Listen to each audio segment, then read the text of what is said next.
अगर प्लेटो की बात करें तो प्लेटो भी कहीं ना कहीं एथनोसेंट्रिक थे, और प्लेटो ने एक इंस्टीट्यूट भी खोल रखा था जिसका नाम था द अकेडमी। ये किस्म का मान लीजिए एलीट क्लब नहीं होता है जिस तरह का कि भाई लिमिटेड मेंबरशिप है, ठीक है ना, एक्सक्लूसिव क्लब्स होते हैं जैसे, तो द अकेडमी कहीं ना कहीं प्लेटो का जो इंस्टीट्यूट था वो कहीं ना कहीं इसी तरह से ऑपरेट करता था।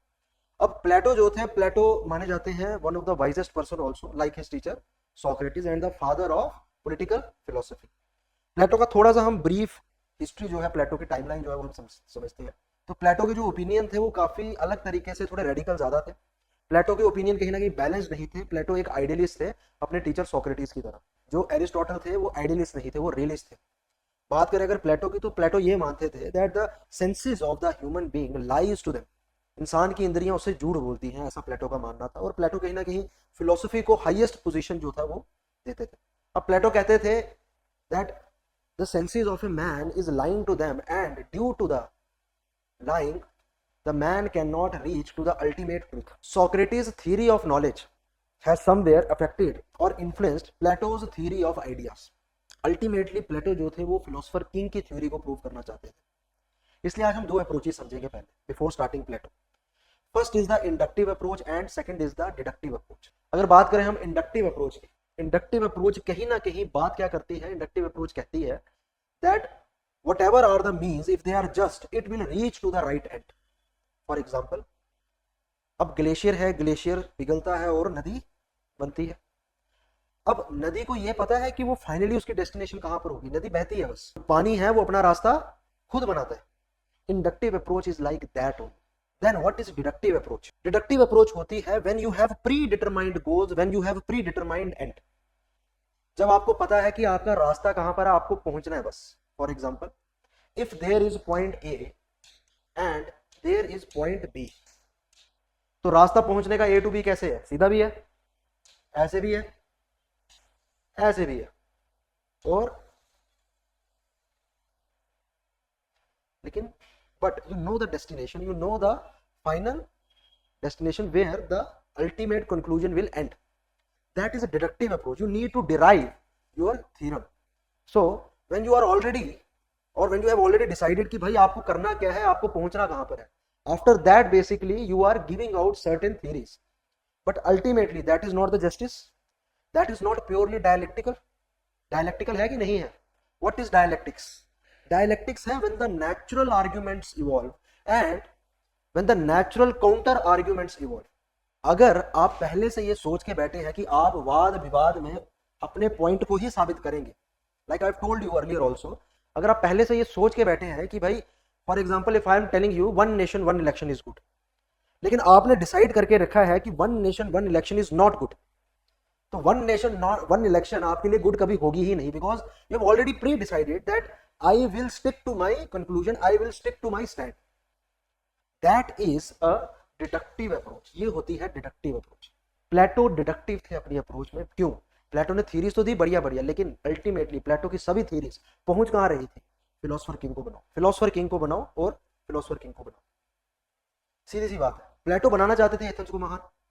जब स्पार्टा एथेंस को हरा बैठा था तो प्लेटो को सबसे ज्यादा दिक्कत जो थी अपने यूथ में ये हुई थी कि भाई एथेंस में ऐसी क्या दिक्कतें हैं जो आपको स्पार्टा हरा बैठा। और प्लेटो कहीं ना कहीं इस कंक्लूजन में पहुंचे थे कि भाई एथेंस में बहुत ज्यादा भारी करप्शन। हुआ क्या था? There has been one Peloponnesian war. अब पेलोपोनेशियन वॉर हुई तो इसमें एक तरफ था मैसेडोनिया, एक तरफ था स्पार्टा, और भी थे, और दूसरी तरफ एथेंस। अब मैसेडोनिया स्पार्टा इनको बेसिकली मिली पर्शियन एम्पायर की help and they have defeated Athens. Plato, since Plato was a patriotic person, so Plato was always considered कि भाई ऐसा हुआ क्या कि जो एथेंस स्टेट है वो स्पार्टा से हार गया। And ultimately Plato reach to the conclusion that the whole city state of Athens has got divided into two sections. One are extremely poor and one are extremely rich. और जब इतना ज्यादा भेदभाव है तो कहीं ना कहीं क्या रीजन है उसका? करप्शन, एक्सप्लॉयटेशन हो रही है गरीबों की। One of the reasons, corruption is one of the basic reasons why the rich will always become richer and poor will always become poorer. ये बड़ी सच्ची बात है, इसमें कोई झूठ वाली बात नहीं है। Even this is true in the contemporary times. because if there will be the equality of opportunities, ultimately the living standard of the poor will also get improved.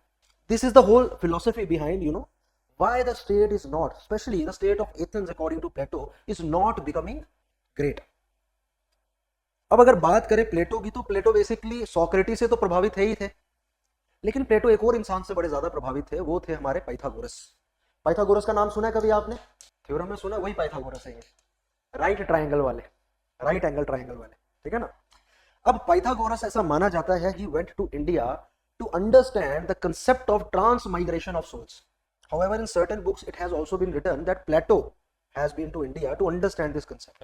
So it is not clear, but still in so many books, in standard books, it has been written that Plato has been influenced by Pythagoras and he has borrowed Pythagoras concept of soul. तो अगर soul की बात करें, आत्मा परमात्मा, तो ये बातें जो है कहीं ना कहीं क्या है, they belong to Hindu mythology which is one of the oldest mythology of the world. अभी तो फिलहाल ऐसा ही है, ठीक है ना।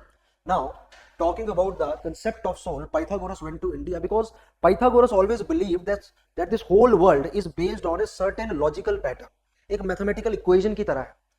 At the same time, there were certain things which Pythagoras was unable to understand, and he went to India to understand the spiritualistic aspect.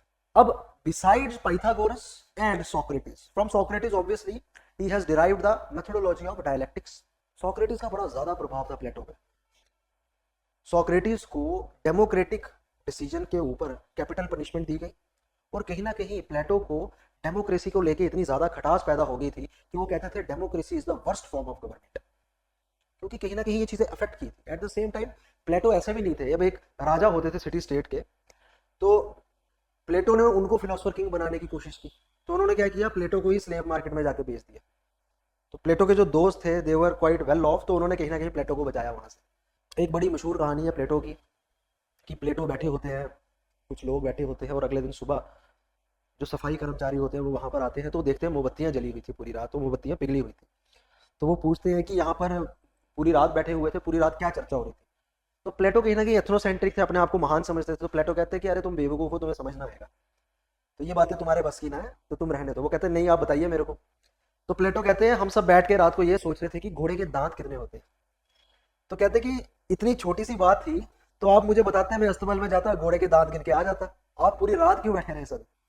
तो प्लेटो कहते हैं अरे बेवकूफ इंसान, यही तो मसला है सारा, हम ये सोच रहे थे कि कौन से मतलब एज में घोड़े के दांत परफेक्ट नंबर के होते हैं।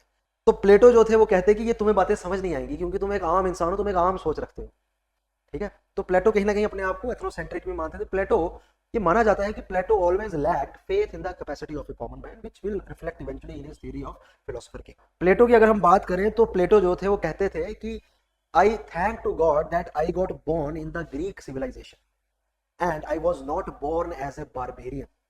तो ये क्या रिफ्लेक्ट करता है कि प्लेटो कहीं ना कहीं एथनोसेंट्रिक थे। प्लेटो मानते थे कि ग्रीक सिविलाइजेशन ही सबसे महान सिविलाइजेशन है, इसके अलावा बाकी सिविलाइजेशन तो कुछ नहीं है।